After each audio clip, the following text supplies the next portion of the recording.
unfortunately, I did not take a whole lot of footage of the good stuff on what happened with Matt and his Gladiator here. The reason for that was as we became so concerned with just getting him through and minimizing any potential damage, not only damage to the drive line, but damage to the axles, damage to the body, that I kind of just gave up on filming. So you'll kind of see as we go through here, there's going to be a point where the footage just kind of stops and I don't really show you us getting him through. He did get through, I promise you. We're going to see sort of, well, we won't really see him getting through, but we'll see more of him on the trail as we go through this video. Passenger a little bit more when you come forward. You're locked up? Okay. Yeah, just try to go passenger. Easy. Yeah, easy. Just push forward a little bit, it'll clear it. Just a hair. Wiggle your wheels as you're going. Easy. How's it going? It's going. Be ready to stop going when it breaks free. Okay, it's moving. okay, real slow here. Slow. Okay. Coming through. Keep that line, just kind of push it a little bit. Whoa. Okay. Hey, man. Now come forward. Move. Just watch your. Yeah, I know. Yeah, let me get up there and give him a push too. Okay. Hold on. We're gonna have Dave come up and help you push. See if we can get your mirrors clear. Come forward just a little bit as you are. Start going past you.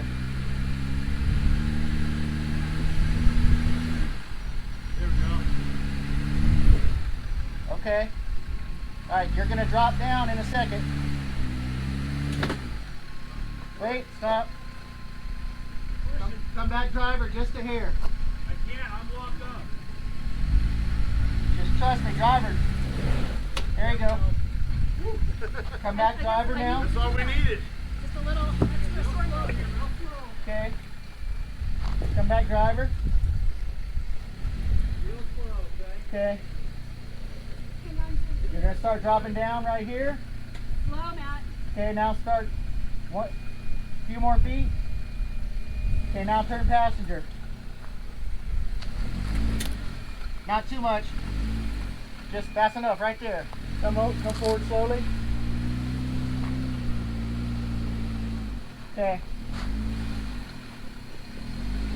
All right, keep coming forward slowly.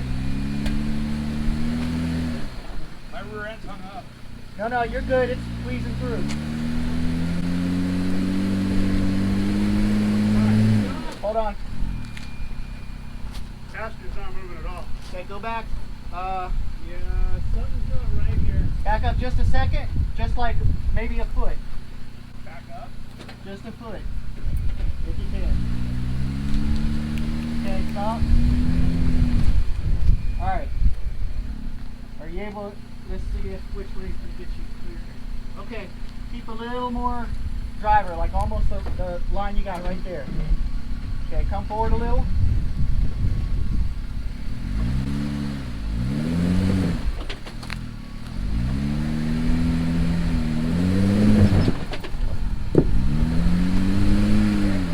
Wait.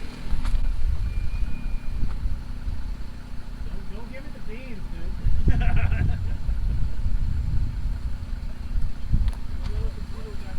We didn't understand quite exactly what was causing the holdup. We kind of had an idea that he was wide and that maybe we didn't take him through on the perfect angle. So our initial thought process was just to kind of get him back and forth and maybe find the best position to get him through where he wasn't getting completely pinched and wedged in.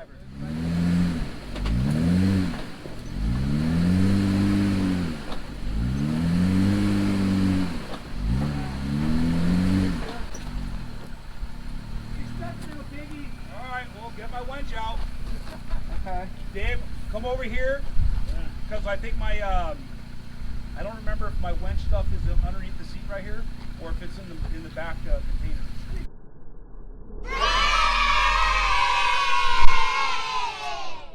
So the first thing we thought to do was maybe he just needs a tug, maybe a little extra tuggage would help to just kind of squeeze him through, squirt him through. So we ended up pulling out the winch gear. We hooked him up to a Jeep that was in front of us, got him backed against a rock to anchor in, and Matt started to pull. So my best guess for you is to hang on. So yeah, you're just gonna stay driver like that.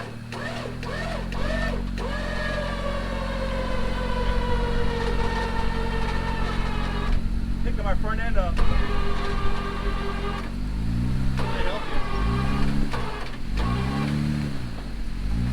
Hang on. You're throwing your fender into the rock there. Well, not as far. Yeah, let me keep going.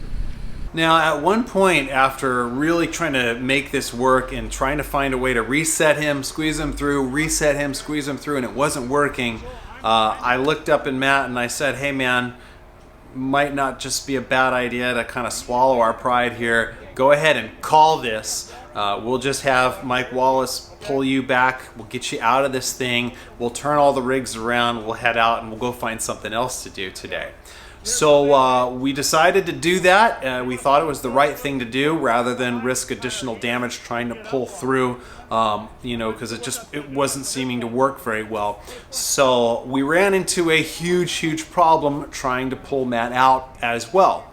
Now that problem is that when you're coming through the squeeze the correct way, when you're coming through the trail and you get your front tires, you'll notice that they kind of will drop down in as you get past the wall and you get through that little sort of waterfall section. Your driver's side front tire sort of slides down that little slope, and now you're kind of locked into that little channel. The problem is doing that in reverse is nearly impossible, especially on a long wheelbase Gladiator. And as we were trying to pull Matt backward through there, we could not get his tires back up that ledge, that waterfall. They were basically stuck underneath because it was undercut so badly. Second of all, the driver's tire would have needed to then climb back up that sidewall, which would, I mean, physics tells you that's not going to be possible either. And then that would be the only way to get the truck back through. Since that tire was not able to climb back up that, you know, driver's side sidewall, back up that rock, then what was happening is the front axle was now getting squeezed and pinched in. So much so that JP and Matt both saw Matt's front tires starting to go like this. And we were fearing that he was going to break a steering knuckle, ball joints were going to blow out, or possibly something worse. And so at that point, we knew there's only one way out of this thing, and that's back to plan A. We've got to figure out how to get him through facing forward. So what really ended up taking this so much longer than it needed to be was that we couldn't just stack a highway and have him go through it. We literally had to get him up 6 inches a foot at a time and then completely reassess and rebuild the rock ramps that he was on based on how he was looking as far as his angle to the rock on the passenger side, his angles to the rock on the driver's side. We were basically kind of building that road as we went, sort of inch by inch basically, so that as he kept moving forward, we could assess and see what was the Jeep doing, where was it tilting, what sort of camber we were working with, and we could correct on the fly in the moment as he went forward every couple of inches or so.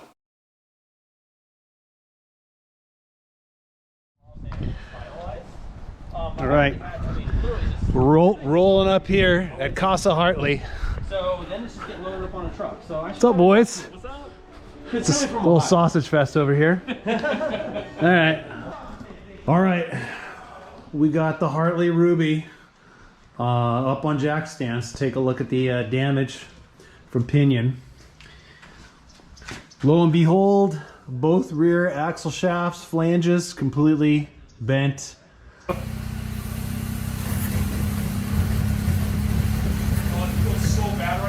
Chrome ollies, buddy? Chrome ollies. Chrome ollies it is. But if the fronts were going to be damaged. But everything is measuring straight. I'm shocked. I know, dude. I'm shocked on the front. It was wedged so horribly. I'm amazed that those C's held up, that everything I mean, dude, it's a testament to these things. Yeah, They are that's pretty stout. wild. Wow. So, Yeah. Especially with that aluminum steering knuckle. right? Man. Well, I think because it was binded on both sides, like what can it really It was hurt? equalizing the pressure. Yeah. Yeah.